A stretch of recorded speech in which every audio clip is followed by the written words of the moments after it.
भारत में जो मदरसे हैं, क्या वो जिहादियों की फैक्ट्री है? क्या इन मदरसों से कट्टरपंथी युवा निकलते हैं? क्या यहाँ पर ऐसी शिक्षा दी जाती है जो आगे जाकर देश के लिए खतरा पैदा करती है? दरअसल एक बयान आया है और इस बयान ने बवाल मचा दिया है। निर्वासित बांग्लादेशी लेखिका तस्लीमा नसरीन शेख ने मदरसों पर बेहद गंभीर आरोप लगाए हैं। उनका कहना है कि कुछ मदरसे जिहादी पैदा करने वाली फैक्ट्रियां हैं, यहां से कट्टरपंथी निकलते हैं जो देश के लिए खतरा बन जाते हैं। तस्लीमा ने सरकारों से मदरसों पर सख्त निगरानी और सुधार की मांग की है। साथ ही साथ उन्होंने एक ऐसा और विषय छेड़ दिया है जिसको लेकर पहले से ही विवाद चलता आ रहा है। उन्होंने यूसीसी सिर्फ भारत में नहीं बल्कि बांग्लादेश और पाकिस्तान में भी लागू होना चाहिए। ये यूसीसी यानी यूनिफॉर्म सिविल कोड जो है उसको लेकर भारत में पहले से ही बवाल मचा रहता है और अब उन्होंने कहा कि ये पाकिस्तान और बांग्लादेश में भी लागू होना चाहिए। दरअसल यूनिफॉर्म सिविल कोड जो है वो एक मुद्दा रहा है भारतीय जनता पार्टी के लिए। उन्होंने कहा कि एक देश में एक ही कानून चलेगा। ये नहीं है कि धर्मनिरपेक्ष देश है और यहाँ पर धर्म के नाम पर अलग अलग जो है वो कानून चलेंगे। संविधान तो है, संविधान से देश तो चल रहा है, लेकिन जब तक यूनिफॉर्म सिविल कोड नहीं आएगा तब तक नागरिकता समान जो कानून है वो जब तक नहीं आएगा तब तक भारत में एक कानून नहीं चलेगा। उन्होंने कहा कि जब देश एक है तो फिर कानून भी सबके लिए एक होना चाहिए। दरअसल हमारे देश में अलग अलग धर्म के लोग रहते हैं। जैसे मुस्लिम्स की अगर हम बात करें तो वहाँ पर उनका एक शरिया कानून जो आपने देखा होगा कि कई बाहरी मुल्कों में लागू होता है, उसी की सोच पर यहाँ पर भी कुछ ऐसे अमेंडमेंट होते रहते हैं। उनके मुस्लिम पर्सनल लॉ बोर्ड में कुछ ऐसी वो हैं कानून है, कुछ ऐसी उनमें अपने हिसाब से जो मान्यताएं हैं वो दिखाती हैं कि इस सभ्य देश में वो चीज़ें नहीं चलनी चाहिए। अब यूनिफॉर्म सिविल कोड ये कहता है कि अगर यहाँ पर बढ़ती संख्या पर हिंदुओं के लिए एक कानून है तो फिर मुस्लिम्स पर क्यों नहीं होगा? अगर हिंदू और दूसरी धार्मिक लोगों के लिए अगर एक ही कानून चल रहा है तो इनके लिए अलग कानून क्यों है? तो इसको लेकर उन्होंने बहुत बड़ी टिप्पणी की। उन्होंने कहा कि जब तक ये कानून नहीं आएगा तब तक धर्म के नाम पर यहाँ पर जो है बवाल मचता रहेगा और इस यूनिफॉर्म सिविल कोड को आपको जल्द से जल्द लागू करना चाहिए। उन्होंने बांग्लादेश की भी एक मिसाल दी। उन्होंने कहा कि वहाँ पर देखिए यूनिफॉर्म सिविल कोड नहीं है, लागू नहीं है, तो वहाँ पर हिंदुओं का किस तरह से कत्लेआम किया गया। जब वहाँ पर आपने देखा होगा कि बांग्लादेश में 2 साल पहले जो बवाल मचा था, जेंजी के नाम पर जिस तरह से वहाँ पर बवाल काटा गया और हिंदुओं को जिस तरह से टारगेट किया गया, वो उन्होंने उसकी मिसाल दी। दरअसल यहाँ पर जो सोशल मीडिया या फिर जो दूसरे संगठन है वो कहते हैं कि इस्लाम में जो गैर मुस्लिम है वो काफिर है और काफिरों को बर्दाश्त नहीं किया जाता। तो बांग्लादेश में भी यही देखने को मिलता। पाकिस्तान में देख लीजिए आप, हिंदुओं की कितनी आबादी थी, लेकिन वहाँ पर कट्टरपंथी इस तरह से पनपे, वहाँ पर धार्मिक जिहादी जो है वो इस तरह से पनपे कि वहाँ पर धर्मांतरण जो है वो बहुत ज़्यादा देखने को मिला। वहाँ पर हिंदुओं की आबादी कम हो गई।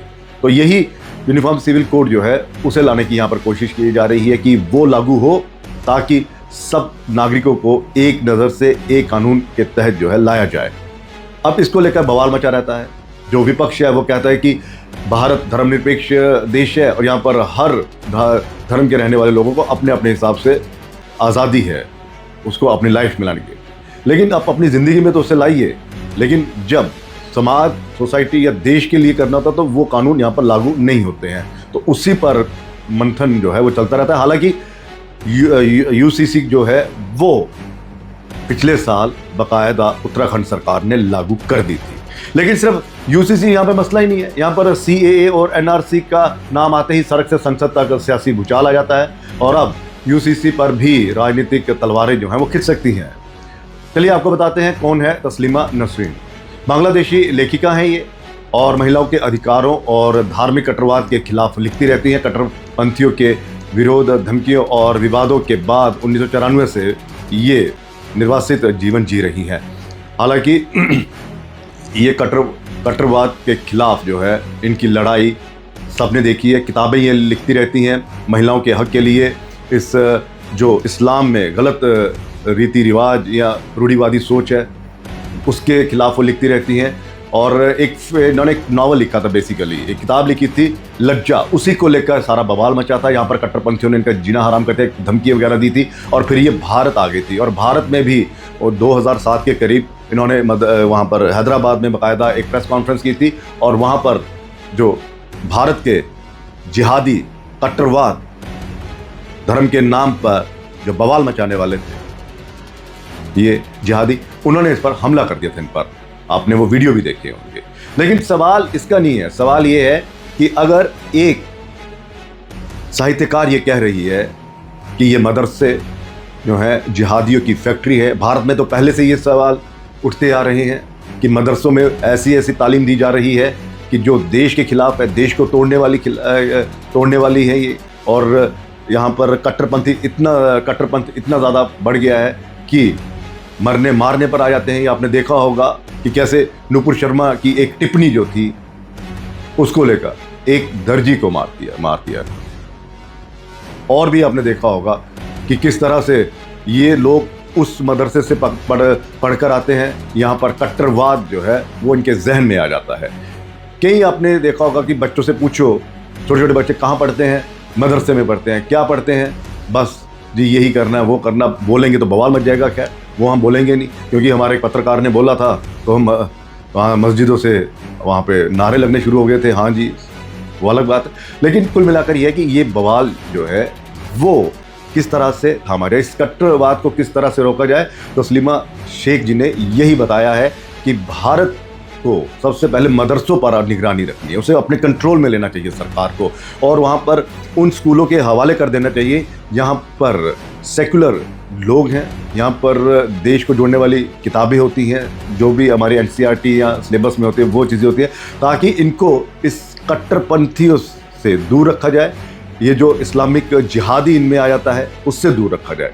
दूसरा उन्होंने कहा कि हर मदरसे को, खैर कटघरे में तो नहीं हम कर सकते, लेकिन फिर भी यहाँ पर जो है निगरानी होनी चाहिए।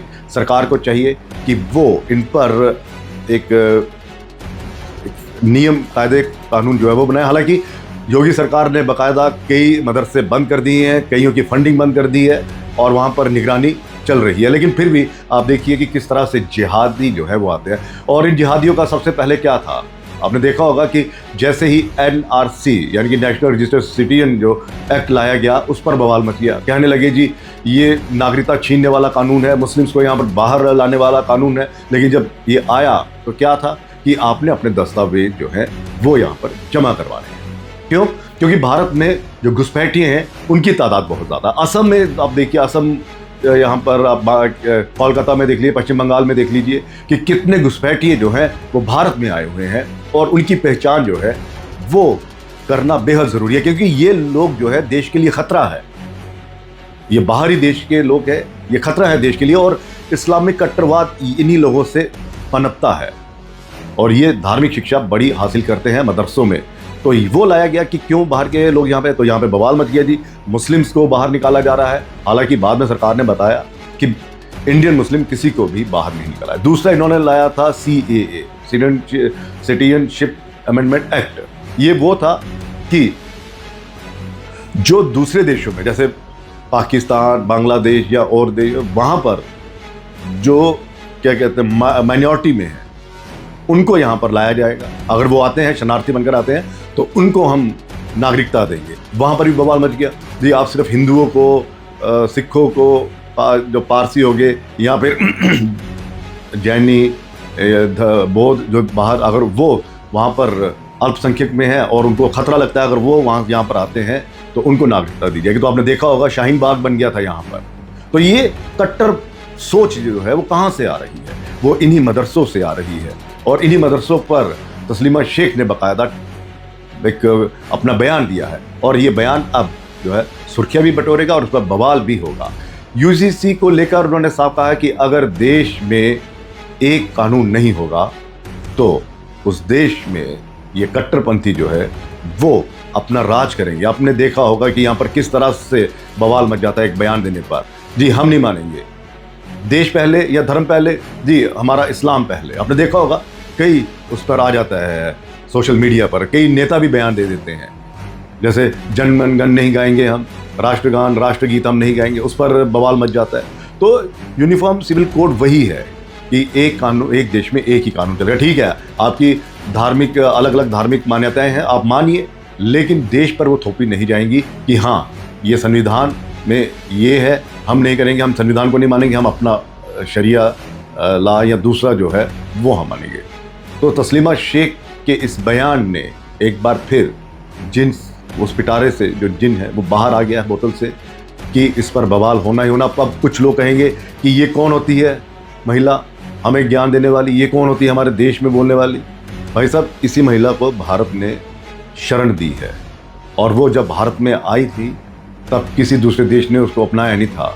जितने भी इस्लामिक देश थे सबके सब दुश्मन थे, और उन्होंने भारत की जो देखी है, डेमोक्रेसी देखी है, लोकतंत्र देखा है, तो शायद उनको यही चिंता है कि भारत में जो इस्लामिक कट्टरपंथी जो बढ़ रहे हैं उस पर अगर रोक नहीं लगाई गई, अगर इन मदरसों पर जहाँ पर सिर्फ और सिर्फ धार्मिक ही वो वहाँ पे शिक्षा दी जाती है, दूसरे स्कूल्स के वो जो हैं अलग तरह से शिक्षा नहीं दी जाती, जो रोज़गार पैदा करते हैं, जो देश को उन्नति की ओर ले जाते हैं, वैसी शिक्षा अगर नहीं मिलती है तो ये लोग जो हैं वो जिहादी बन जाते हैं। फिर जिहादी बनकर किस तरह से उत्पात मचाते हैं आप देखते ही हैं। श्रीनगर में देख लीजिए, ये जिहादी तो थे जिन्होंने गन उठाई और 2 श्रमिकों को मार लिया। उससे पहले आप देखिए कितने जिहादियों ने कितना कत्लेआम किया हुआ है। देश के अन्य राज्यों में भी सरेआम ये जिहादी जो है वो अपना एक कह सकते हैं अंजाम जो है वो दे देते हैं अपने उस सोच को, या एक जो फिक्स टारगेट किया होता है।